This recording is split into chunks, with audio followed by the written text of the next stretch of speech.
নমস্কাৰ আজিও আমি কেইটামান ইম্পৰ্টেণ্ট কুৱেশ্যন ডিছকাছ কৰিম মই হিন্টছবোৰ দি যাম আপোনালোকে নিজে কৰিবলৈ ট্ৰাই কৰিব কাৰণ এনেকুৱা টাইপৰ কুৱেশ্যন অহাৰ চান্সেছ থাকিব now first question if rate is coded as 926.7 then monk will be coded as ঠিক আছে ৰেটক যদি 926.7 বুলি কৰা হয় মংকক কেনেকৈ কৰা হ'ব এইটো এটা মন কৰিব মই আপোনালোকক এটা কথা কওঁ যেতিয়া আপুনি কোডিং ডিকোডিঙৰ কুৱেশ্যন কৰিবলৈ যাব কাৰণ এক্সামত ইয়াৰ পৰা দুটা বা তিনিটা কুৱেশ্যন আহিব সদায় আপুনি এনেকৈ এলফাবেটখন এ বি এৰ পৰা জেডলৈকে ৰাফ পেজত আঁকিব আঁকি এনেকৈ নাম্বাৰিং কৰি ল'ব মানে ইয়াৰ নাম্বাৰটো A1 2 3 4 26 আকৌ এটা কাম কৰিব 26 লৈ কৰিব তাৰপিছত উল্টাকে এবাৰ নাম্বাৰিং কৰিব যেনেকৈ 1 2 3 কৰি ল'ব বেছি সময় নালাগে 30 ছেকেণ্ডত আপুনি এইখিনি কাম কৰি শেষ কৰিব পাৰিব ঠিক আছে গতিকে 30 ছেকেণ্ড ইয়াত ইউজ কৰাৰ পিছত কুৱেশ্যনবোৰ আৰু সোনকালে হ'ব নহ'লে আপুনি ভাবি থাকিব লাগিব ক'ত কি আছে এনেকৈ কাউণ্ট কৰি থাকোঁতে বেছি সময় যাব ঠিক আছে এতিয়া আপুনি যদি চাই ৰেট ইজ কোডেড এজ 926.7 ইয়াত আপুনি চাওক RAT এক 26 কোড কৰিছে মানে কি এৰ যদি পজিশ্যন চাই এনেকে গ'লে কিমান আছে 1ত বাট এনেকে যদি আহে উল্টাফালৰ পৰা আহে কিমান আছে 26 গতিকে এ আছে 26 তাৰ পাছত R টো যদি চাই এইফালৰ পৰা 1 2 3 4 5 6 7 8 9 দেখিছে 9ত আছে গতিকে R কি কৰিছে 9 কৰিছে আৰু T চাওক এইফালৰ পৰা যদি চাই এইফালৰ পৰা যদি চাই 1 2 3 4 5 6 7 7ত আছে ঠিক আছে গতিকে ৰেটটো যদি এনেকৈ কৰে 926.7 তেনেহ'লে মংক আপোনালোকে নিজে কৰক কোনটো হ'ব মংকক যদি চাই এমটো এইফালৰ পৰা কাউণ্ট কৰিলে কিমানত আহে 1 2 3 4 5 6 7 8 9 10 11 12 13 14 14ত আহে মানে এম কি হ'ব প্ৰথম হ'ব 14 এতিয়া অপশ্যনটোত যদি চাই 14ৰ পৰা এটাই ষ্টাৰ্ট হৈছে গতিকে আৰু ইমান চাই থাকিব নালাগে এইটো মাৰি দিব ঠিক আছে মুঠতে মই কি ক'লো কোডিং ডিকোডিং কৰোঁতে এনেকৈ আঁকি ল'ব নাম্বাৰিং কৰি ল'ব উল্টাকৈ নাম্বাৰিং কৰি ল'ব তেতিয়া আপোনাৰ বেছি খেলি মেলি নালাগে সময়ো নাযায় ঠিক আছে next question in a certain code send is written as UCPF SAND is written as UCPF how is STONE written in the code ঠিক আছে ইয়াত কি কৰিছে চাওক sendৰ পৰা UCPF আনোতে এছৰ পৰা ইউ গৈছে ঠিক আছে এছ টো গৈ কি হৈছে ইউ হৈছে এ টু চি এন টু কি হৈছে পি ডি টু কি হৈছে এফ যদি আপুনি চাই কি হৈছে এছৰ পৰা কি গৈছে ইউ গৈছে মানে 1 2 সবতে কি হৈছে 2 প্লাস 2 কৰিছে ন প্লাস 2 মুভ হৈছে প্লাস 2 মুভ হৈ ফালে আপোনাৰ এই কোডটো ইয়াৰ পৰা আহিছে তেনেহ'লে ইয়াৰ পৰা ষ্টোনৰ পৰা যাবৰ কাৰণে আপুনি কি কৰিব লাগিব ইয়েস ইয়াৰ পৰা প্লাস 2 আপুনি কৰি দিয়ক এছৰ পৰা প্লাস 2 কৰিলে কি আহিব ইয়েস ইউ আহিব ইউৰে ষ্টাৰ্ট হ'ব হয় নাই তাৰ পাছত টিৰ পৰা যদি প্লাস 2 কৰে কি আহিব ভি আহিব ওৰ পৰা প্লাস 2 কৰিলে কিউ আহিব এনৰ পৰা পি আহিব তাৰ পিছত কি আহিব ইৰ পৰা যদি প্লাস 2 কৰে কি আহিব জি আহিব ঠিক আছে গতিকে আনসাৰ হ'ব এইটো বুজিলে কেনেকৈ কৰিছে একেবাৰে ইজি সেইকাৰণে মই কওঁ এইখন আঁকি লোৱাৰ লগে লগে আপোনাৰ চকুত আহি যাব কেনেকৈ আপোনাৰ কোডটো কৰা হৈছে তো নেক্সট কুৱেশ্যন ইম্পৰ্টেণ্ট কুৱেশ্যন এইটো নিজে কৰিব সেম টাইপ গম পালে কেনেকৈ কৰিব লাগে হ'ল লাইনটো কি কৰিছে MNH K how monkey will be code okay নিজে কৰিব তাৰ পাছত এইটো হোমৱৰ্ক এইটো কুৱেশ্যন নম্বৰ 3 বুলি ধৰি ল'ব তাৰ পাছত নেক্সট কুৱেশ্যন এইটো কৰক একে একে কুৱেশ্যনত কিয় টাইম ৱেষ্ট কৰি থাকিব লাগে ইয়াত কি কৰিছে NOIDA2OPZEB দেন দিল্লী টু কি হ'ব কি কোড কৰিব আপোনালোকে ধুনীয়াকৈ চাব এনেকৈ আপোনাৰ ক'ৰবাত প্লাছো কৰিব পাৰে ক'ৰবাত ৱৰ্ডবোৰ বেক কৰি বা মাইনাছ কৰিও আপোনাৰ কোড কৰিব পাৰে মুঠতে এইটো যেনেকৈ কোড কৰা থাকিব এইটো তেনেকৈ কৰা হ'ব ঠিক আছে চিম্পল কুৱেশ্যন নিজে কৰিব ট্ৰাই কৰিব আৰু নোৱাৰিলে কমেণ্ট কৰি জনাই দিব মই আপোনালোকক এটা ডাউট ক্লিয়াৰিং ক্লাছত শিকাই দিম ঠিক আছে তাৰ পাছত এইটো চাওক এনেকুৱা টাইপৰ কুৱেশ্যন অহাৰ চান্সেছ আছে গতিকে এইটো কেনেকৈ কৰিব ইয়াত আপুনি পেটাৰ্ণটো চাব লাগিব যে 1 মিনিট ওকে এই পেটাৰ্ণটো চাওক কি আছে BCA তাৰপিছত গেপ আছে BAA BC ঠিক আছে ACA যদি ভালকৈ আপুনি চাৰিটা গোট বনায় ঠিক আছে চাৰিটা গোট বনায় এটা বস্তু দেখিব আপুনি প্ৰত্যেকটো আপোনাৰ গ্ৰুপতে লাষ্টত কি আছে AA হয় নাই ঠিক আছে AA আছে ওকে এতিয়া যদি আপুনি চাই BC ইয়াত যদি কি কৰে A তাৰপিছত যদি চাই এইটো B এবাৰ এইটো গোটত চাওক BC কৰি দিয়ক ইয়াত কি হৈ আছে AA হৈ আছে ইয়াৰ পৰা আকৌ চাওক BC কি হ'ব A বহাইলে AA হ'ব হয় নাই সো ইয়াত প্যাটাৰ্নটো কেনেকৈ বনি আছে B C A এ গতিকে গোটেই কেইটাতে বি চি এ কৰিবৰ কাৰণে কি কি বঢ়াব লাগিব প্ৰথমটোত লাগিব আপোনাৰ এ তাৰপিছত কি লাগিব ইয়াত চি বি চি এ নাও বি চি ইয়াত লাগিব কি আপোনাৰ এ হয় নাই ইয়াত আহি কিব কি বি মানে কি কি আহিলে চাওক এ বি হা A B A B A B আছে নে আৰে নাই চোন সৰি বি সৰি এ C A B okay A C A B আহিব ঠিক আছে এ চি এ বি কাৰণ B C A B C হা ওকে ঠিক আছে বুজিলে কেনেকে আপোনাৰ প্যাটাৰ্নটো হৈ আছে এবোৰ চালে আহি যায় আসলে ইমান চিন্তা কৰিব নালাগে নাও the length of bridge the length of the bridge which a train 130-meter long and traveling at 45 km/h can cross in 30 seconds is মানে এখন ব্ৰিজৰ লেংথটো খুদিছে আপোনাক ব্ৰিজখনৰ এখন ধৰ এখন ব্ৰিজখনৰ লেংথটো কিমান খুদিছে কাৰণ আমি এনেকুৱা কোৱেশ্চন বহুত বুজাইছো আৰু এখন ট্ৰেইনখনৰ লেংথ কিমান দি আছে 130 মিটাৰ ঠিক আছে এই 130 মিটাৰৰ ট্ৰেইনখনে কিমান স্পিডত আহি আছে 45 kilometre per hour 45 kilometre per আৱাৰত যদি আহি আছে এই ব্ৰিজখন ক্ৰছ কৰোতে কিমান সময় লাগে 30 সেকেন্ড এতিয়া আপোনাক ব্ৰিজৰ লেংথ উলিয়াব দিছে আমি কি জানো যে ডিসটেন্স কভাৰ্ড বা স্পিড আমি কি জানো স্পিড ইকুৱেল অলৰেডি আমি এইটো কনসেপ্টত কোৱেশ্চন কৰিছো সেইকাৰণে বেছি টাইম নলগাও ডিসটেন্স কভাৰ্ডেড বাই টাইম সো যদি আপুনি ডিসটেন্সটো চাই ডিসটেন্স কি হ'ব distance equal speed into time হয় নহয় গতিকে মই আপোনাক শিকাইছিলো যেতিয়া এখন ব্ৰিজ ক্ৰছ কৰিব ব্ৰিজখন ক্ৰছ কৰিব মানে কি ৰেলখন ইয়াৰ পৰা সোমাই এনেকে পাৰ হৈ গুচি যাব লাগিব ঠিক আছে দ্যাট মিন্স ৰেলখন আৰু ডিসটেন্স কভাৰটো কিমান হ'ব ব্ৰিজখনৰ লেংথ প্লাস ৰেলখনৰ লেংথ গতিকে আপুনি ডিসটেন্সটো কি বুলি ধৰিব ভালদৰে মন কৰিব ডিসটেন্সটো ধৰিব আপুনি নিজে এতিয়া কৰি থাকক লগে লগে কৰি থাকক ৰেলখনৰ লেংথ কিমান 130 চাবদে মোৰ হেৰি নাই অলপ দিগদাৰ হৈ কৰিব কাৰণে 130 প্লাস ব্ৰিজখনৰ লেংথ কিমান ধৰি লওক এল তাৰপিছত কি হ'ব স্পিড কিমান আছে 45 হয় না 45 kilometre per hour into time 30 second এতিয়া কনভাৰ্সন কেনেকৈ কৰে মই শিকাইছো এটো কিলোমিটাৰ পাৰ আৱাৰত আছে এটো আপোনাৰ 30 সেকেন্ডত আছে গতিকে এটো আছে মিটাৰত গতিকে এটো আপুনি কি কৰিব এটো মিটাৰলৈ নিব আৰু এটো কিমানলৈ নিব সেকেন্ডলৈ নিব তেতিয়া ধুনিয়াকৈ এটো কোৱেশ্চনটো কৰা হৈ যাব বাকি নোৱাৰিলে কমেন্ট কৰি জনাব মই ডাউট ক্লিয়াৰিং সেশনত কৰাই দিম অলৰেডি ইয়াৰ ওপৰত কোৱেশ্চন কৰাইছো আপোনালোকে যদি ভালদৰে আগৰ লেকচাৰটো চাই বুজি পাব মুঠতে কি কৰিব লাগে ডিসটেন্স সদায় এনেকৈ যদি আপোনাৰ ব্ৰিজ আৰু লং বস্তু থাকে তেনে দুইটাৰ ডিসটেন্স আপুনি কি দুইটাৰ লেংথটো আপুনি যোগ কৰি কৰিব লাগিব ঠিক আছে ওকে সিম্পল কোৱেশ্চন নিজে ট্ৰাই কৰিব now a train is running at a speed of 60 km/h process a pull in 9 seconds ইয়াত চাওক what is the length of train ইয়াতে পুলৰ লেংথ দিয়া নাই কিয় চাওক ব্ৰিজ এখন ক্ৰছ কৰোতে বা টানেল এটা ক্ৰছ কৰোতে হেতু লেংথ আছে তাক আপুনি ক্ৰছ কৰি যাবলৈ ৰেলখনক এটা টাইম লাগিব ঠিক আছে এনেকৈ আহিলে মানে ক্ৰছ কৰা মানে কি ইয়াত সোমোৱাটোৱে ক্ৰছ কৰা নহয় ই ওলাই যাব লাগিব তেতিয়া ক্ৰছ কৰা কিন্তু এটা পুল থাকে পুলৰ ডিসটেন্সটো বা পুলৰ লেংথটো ট্ৰেইনৰ ৰেসপেক্টত বহুত কি হয় সৰু হয় ঠিক আছে বহুত সৰু হয় কিমান পুলটো কিমান দীঘল হ'ব অতি বেছি 2 মিটাৰ গতিকে সেই ডিসটেন্সটো আপুনি কনসিডাৰ কৰিব নালাগে আৰু এই ক্ষেত্ৰত সিম্পল কেস ফৰ্মুলা লগাই দিব স্পিড ইকুৱেল ডিসটেন্স বাই কি আছিল ডিসটেন্স বাই টাইম এটো ফৰ্মুলা লগাই দিব উলিয়াব কি দিছে এ train running at a speed দিয়া আছে 60 km/h process a pull in 9 second দিয়া আছে আৰু what is the length of the train the length of the train কি হ'ব আপুনি মানে কিমান হ'ব d equal s t মানে distance cover length of the train মানে কি ডিসটেন্স কভাৰ ধৰক এইটো পোলটো 30 সেকেন্ডত পাৰ কৰে মানে কি ৰেলখন আহিলে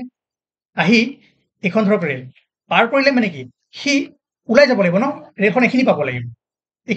ইয়াৰ পৰা এখিনি পাব লাগিব মানে ইয়াক ক্ৰছ কৰা মানে কি এখিনি ডিসটেন্স কিমানত ক্ৰছ কৰিছে 30 সেকেন্ডত মানে ডিসটেন্স কভাৰ 30 সেকেন্ডত কিমান ডিসটেন্স কভাৰ কৰিছে ৰেলখনৰ যিমান লেংথ হয় সিমানটো ডিসটেন্স কি কৰিছে কভাৰ কৰিছে ইয়াক ক্ৰছ কৰোতে কিন্তু যদি এখন ব্ৰিজ বা পুল থাকে তাক ক্ৰছ কৰিবৰ কাৰণে কিমান ডিসটেন্স কভাৰ কৰিব ৰেলখনৰ যিমান ডিসটেন্স সিমানটো হ'বই লগতে প্লাস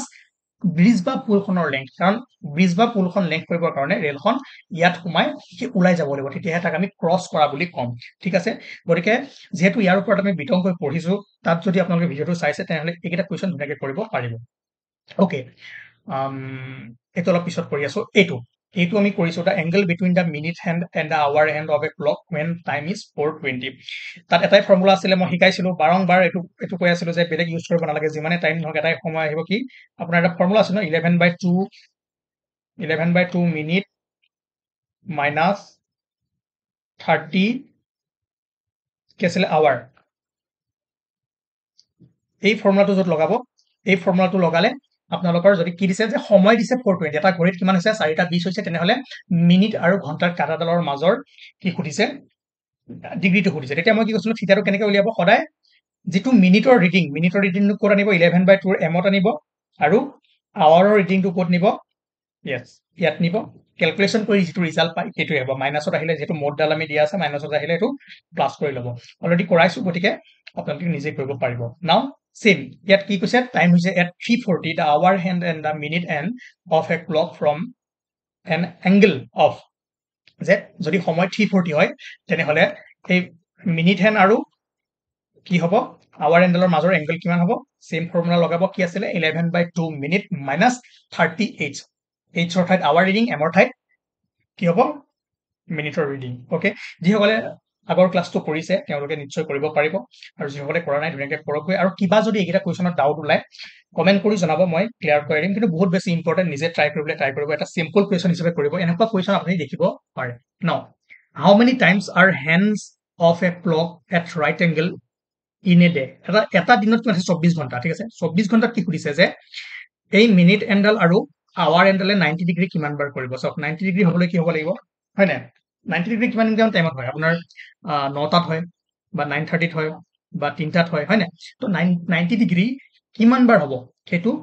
এবাৰ ট্ৰাই কৰিব তাৰ পাছত নেক্সট কোৱেশ্চন কি কৈছে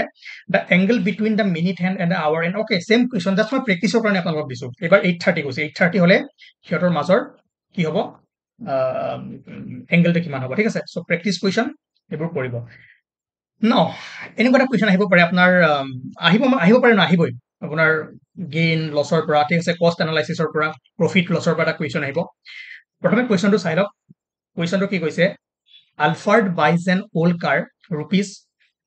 4,747 টকাত এখন কি কৰিলে ওল্ড স্কুটাৰ কিনিলে এণ্ড স্পেন্ড কিমান rupees 800 on its repairs if he sells the scooter for rupees 5,800 his gain per cent is কি সুধিছে যে আলফ্ৰেডে এখন স্কুটাৰ পুৰণা স্কুটাৰ কিনিছে কিমানত ওকে 4,700 টকা ওকে আৰু তাক কি কৰিছে ৰিপেয়াৰ কৰিছে কিমান টকাত 800 টকা ৰিপেয়াৰ কৰিছে 800 টকা বেচিছে কিমানত 5,800 টকা 5,800 টকা বেচিছে এতিয়া কষ্ট প্ৰাইস আৰু selling price এটা আপোনালোকে জানে মই লিখি দিছো cost price the price at which an article is purchased is called its cost price okay যাক আমি CP বুলি কওঁ আৰু selling price মানে অসমীয়াটো লিখা আছে পাব যেটো কয় খৰচৰ মূল্য বা কিনা মূল্য বা বিক্ৰী মূল্য ঠিক আছে তাৰ পিছত the price at which an article is sold is called its selling price ঠিক আছে abbreviated as SP যাক আমি SP বুলি কওঁ cost price and selling price ঠিক আছে এইখিনি আপোনালোকে গম পালে গতিকে তাৰপিছত প্ৰফিট কাক কয় সেলিং যদি আপুনি কিনিছে কিমান টকাত 15 টকাত বেচিছে 20 টকাত মানে কি হল আপোনাৰ প্ৰফিট হল 5 টকা গতিকে প্ৰফিট কেনেকৈ উলিয়াব সেলিং প্ৰাইসৰ পৰা কি কৰিব আপুনি কষ্ট প্ৰাইস মাইনাস যেতিয়া কৰি দিব তেতিয়া কি হ'ব প্ৰফিট হ'ব ঠিক আছে প্ৰফিট পাব আপুনি তাৰ পাছত যদি আপোনাৰ লস কি হ'ব যদি আপোনাৰ সেলিং প্ৰাইসটো ধৰক আপুনি কিনিলে 15 টকাত বেচিলে 10 টকাত তেতিয়া কি হ'ব আপোনাৰ লস যাক আমি কি কওঁ লস প্ৰাইস বুলি কওঁ ঠিক আছে তাক আমি বা লস বুলি কওঁ গতিকে এটো হ'ব আপোনাৰ সৰি প্ৰাইস নকয় প্ৰফিট বা লস প্ৰাইস প্ৰফিট প্ৰাইস নকয় মই ফ্লোতে এটা ভুল কৈ দিলো প্ৰফিট বুলি ক'ব প্ৰফিট অৰ গেইন আৰু লস এইবোৰ সব এইবোৰ ৰিজনিং ফৰ্মুলা মনত ৰাখিব দৰকাৰ নাই প্ৰফিট কি লস কি সেইখিনি আপোনালোকে নিশ্চয় জানে কি কষ্ট প্ৰাইস কি সেলিং প্ৰাইস কি এইবোৰ পঢ়া বস্তু নহয়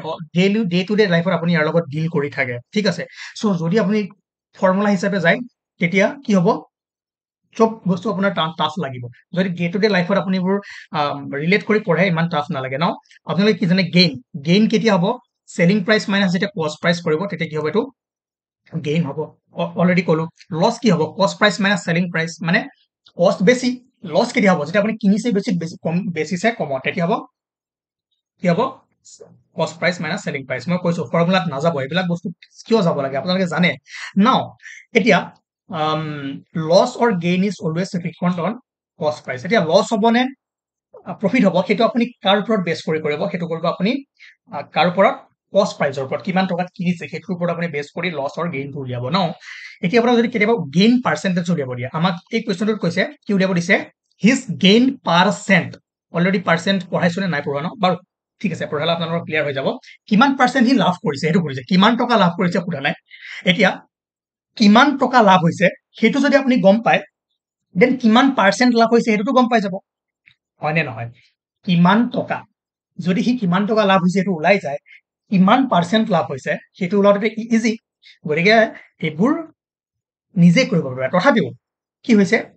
ফৰ্মুলা আপোনালোকক ফৰ্মুলা লাগে ৰেডিমেড লাগে যিমানেই ফৰ্মুলাত যাব যিমানেই ৰেডিমেড যাব তেতিয়া সিমানেই বস্তুবোৰ টাফ হৈ যাব অ'কে ওকে যদি ফৰ্মুলা গেইন পাৰ্চেণ্ট উলিয়াব দিয়ে গেইন পাৰ্চেণ্ট মানে কি হ'ব কিমানখিনি গেইন হ'ল বা প্ৰফিট হ'ল গেইন অৰ প্ৰফিট একে আৰু ইনটু 100 কৰক আৰু কিমানত কিনিছে ঠিক আছে কিনিছে কিমান কষ্ট প্ৰাইচ এইটো তলত হ'ব কষ্ট প্ৰাইচ এই কষ্ট প্ৰাইচত আপুনি কিমান গেইন কৰিছে গেইন ওকে গেইন অৰ প্ৰফিট বাই কষ্ট প্ৰাইচ যদি আপুনি 100 ৰে মাল্টিপ্লাই কৰি দিয়ে তেতিয়া আমি কি পাওঁ পাৰ্চেণ্ট প্ৰাইচ অলৰেডি আমি গম পাওঁ পাৰ্চেণ্টেজ কেনেকৈ উলিয়াই পাৰ্চেণ্ট কেনেকৈ উলিয়াই হয় নহয় সেইটোৱে হ'ব আপোনাৰ গেইন পাৰ্চেণ্টেজ আৰু লছ পাৰ্চেণ্টেজ উলিয়াব আপুনি কি কৰিব কষ্ট প্ৰাইচটো আমাৰ কি হ'ব আমি কষ্ট প্ৰাইচত লছ গেইনটো উলিয়াওঁ কষ্ট প্ৰাইচ হ'ব তলত আৰু কিমান টকা লছ হ'ল ওপৰত লিখি দিয়ক আৰু 100 ৰে মাল্টিপ্লাই কৰি দিয়ক পাৰ্চেণ্ট ওলাই গ'ল অলৰেডি আমাক কি লাগে আমি উলিয়াব লাগে গেইন অৰ লছ ওলোৱাৰ পাছত প্ৰফিট অৰ লছ ওলোৱাৰ পাছত আমি কিমান পাৰ্চেণ্ট প্ৰফিট হ'ল বা কিমান পাৰ্চেণ্ট লছ হ'ল সেইটো নিশ্চয় গম পাই যাম চিন্তা কৰিব নালাগে যদি ডাউট থাকে তেনেহ'লে কমেণ্ট কৰিব মই বুজাই দিম হ'ল এতিয়া ইয়াত চাওক ইয়াতে কি কৰিছে যে 4700 টকাত স্কুটাৰখন কিনিছে আৰু ৰিপেয়াৰ কৰোতে কি হৈছে 800 টকা গৈছে মানে কষ্ট প্ৰাইচটো কি হ'ব ইয়াত আপোনাৰ কষ্ট প্ৰাইচটো হ'ব কিমান কষ্ট প্ৰাইচটো হ'ব 4700 কিনাটোৰ লগত 800 ৰিপেয়াৰ কৰিছে ন মানে কি আপোনাৰ গৈ আছে আপুনি বেচাৰ আগত তাক ৰিপেয়াৰ কৰিছে কিনিছে এইটো অলৰেডি আপোনাৰ কষ্ট হৈছে হয় নাই গতিকে কষ্ট প্ৰাইচটো হ'ব এইটো কিমান 4700 লগত 800 আপুনি প্লাছ কৰিলে কিমান আহিব 5500 টকা 5500 টকা আপোনাৰ কি হৈছে কষ্ট প্ৰাইচ বেচিছে কিমানত 5800 টকাত মানে কি আপোনাৰ কি হৈছে প্ৰফিট হৈছে কষ্ট প্ৰাইচতকৈ যদি আপোনাৰ চেলিং প্ৰাইচ বেছি হয় কি হ'ব প্ৰফিট হ'ব গতিকে প্ৰফিটটো কেনেকৈ উলিয়াব প্ৰফিটটো উলিয়াব সদায় চেলিং প্ৰাইচ হয় নাই চেলিং প্ৰাইচ মাইনাছ কষ্ট প্ৰাইচ এইবিলাক ফৰ্মুলাত নকৰিলেও হয় মানে কিমান 300 টকা আপোনাৰ প্ৰফিট হৈ আছে যদি আপোনাৰ কিমান হয় কিমান টকাত 5800 টকাত সৰি 5500 টকা কিছিল কষ্ট প্ৰাইচ 5500 টকাত যদি আপোনাৰ প্ৰফিট কিমান হয় 300 টকা হয় তেনেহ'লে 100 টকাত কিমান প্ৰফিট থকা হ'ব সেইটোতো পাৰ্চেণ্ট কৈছে ন গেইন পাৰ্চেণ্ট উলিয়াব দিছে শতকৰা লাভ ওলাব দিছে তেনেহ'লে ইয়াক আপুনি কি কৰিব 100 ৰে মাল্টিপ্লাই কৰি দিব 100 ৰে মাল্টিপ্লাই কৰাৰ পিছত যি কুৱেশ্যন যি এনচাৰ পায় সেইটো পাই যাব অৰ্থাৎ এই ফৰ্মুলাটো আমি ইউজ কৰিলো প্ৰথমে কি উলিয়ালো প্ৰফিট বা গেইন উলিয়ালো সেইটো কি হ'ল চেলিং প্ৰাইচ মাইনাছ কষ্ট প্ৰাইচ এইটো কৰাৰ পাছত আমি কি উলিয়ালো গেইন পাৰ্চেণ্টেজ উলিয়ালো বা প্ৰফিট পাৰ্চেণ্টেজ উলিয়ালো প্ৰফিট পাৰ্চেণ্টেজটো কি হয় গেইন হ'ল বা প্ৰফিট কষ্ট প্ৰাইচ মানে কিমান টকাত প্ৰফিট হৈছে ধৰক 5500 টকা আছিলে 5500 টকাত কিমান প্ৰফিট হৈছে 300 টকা প্ৰফিট হৈছে তাক আমি 100 ৰে মাল্টিপ্লাই কৰি দিয়াৰ লগত ক'ত আহিছে পাৰ্চেণ্টেজত আহিছে একেবাৰে ইজি গতিকে ফৰ্মুলাখিনিও দিছো মই বেচিকটো বুজাই দিছো গতিকে আপোনালোকে যেনেকে ভাল পায় তেনেকে কৰিব মই ভাবো ডে টু ডে লাইফত যেনেকে ডিল কৰে তেনেকে কৰিবলৈ ট্ৰাই কৰিব ওকে আৰু ইম্পৰ্টেণ্ট কুৱেশ্যন আছে কিন্তু সময় হৈ গ'ল গতিকে চিম্পল ইণ্টাৰেষ্ট ওকে তাৰপিছত এনেকুৱা দুটামান কুৱেশ্যন আছে ভাল ভাল কুৱেশ্যন মই আনিম নেক্সট ক্লাছত আজি নহয় আজি প্ৰফিট লছটো ভালদৰে কৰক আৰু ইয়াৰ ৰিলেটেড যিমান কুৱেশ্যন আছে সিমান কৰিবলৈ ট্ৰাই কৰক থেংক ইউ